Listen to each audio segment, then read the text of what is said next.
The belief system that psychiatry has these days is no longer has anything to do with scientific evidence. Describe a typical ADHD in terms of symptomatology?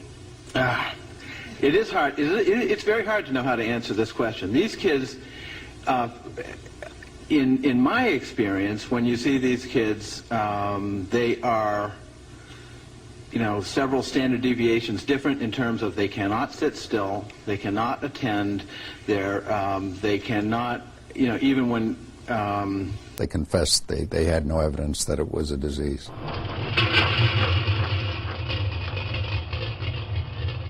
At this time, we do not have a diagnostic test for ADHD. Therefore, the validity of the disorder continues to be a problem. In 1998, the National Institute of Mental Health held what's called a Consensus Development Conference, in which the aim was to push the diagnosis of ADHD and to push the stimulant drugs. They had 30 experts come together to address an objective panel which would then give a consensus as to what the issues were. And the result was a consensus statement which said that ADHD was controversial, that it had no proven biological basis, that there was a risk of over-medicating our children, and that stimulant drugs have a lot of serious adverse effects.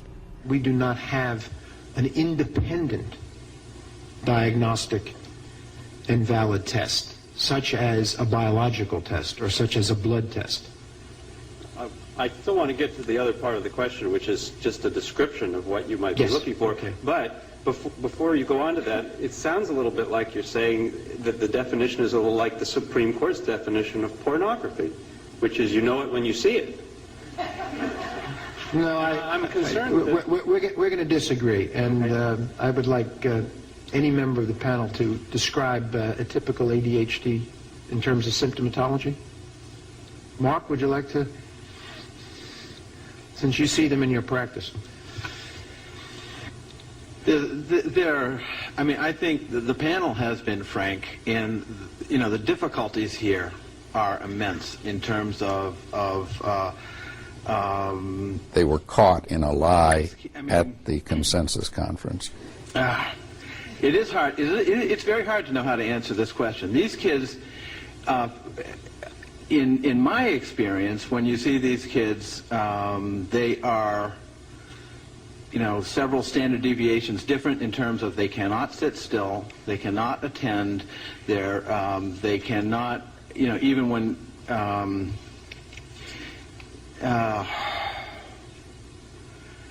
they are as if driven by a motive. There are some good clinical descriptions of these kids. I think part of the problem is in the community when you are a physician and somebody comes to you as a parent and says, my child might have attention deficit disorder. It's very difficult to know what to do and how much confirmation do you need. Do you need a teacher who also who sees many kids and says, this kid is 2 standard deviations different from the other kids in my classroom? The parent says this kid is different, and and then even if you say this child is different, you have immense problems with trying to say, why is this child different? Is this child being abused? Is this child lead poisoned? As of the consensus conference, they confessed they had no evidence that it was a disease. I think, I don't think the panel is saying anything different, although we said it in more sophisticated ways, is the diagnosis is a mess. But we all have a belief that we are dealing with a very serious core problem, and that we have a diagnosis that allows us to communicate and gives us research, generates sort of ideas for research. And I think, I think part of the problem is the profession keeps changing the diagnosis. We have DSM-4, the latest thing, but we have no guarantee that DSM-5 won't give us yet another diagnosis.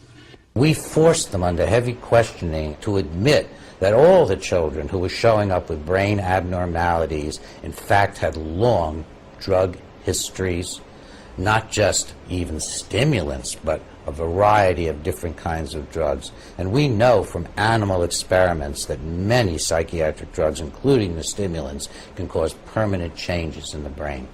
The belief system that psychiatry has these days is no longer has anything to do with scientific evidence.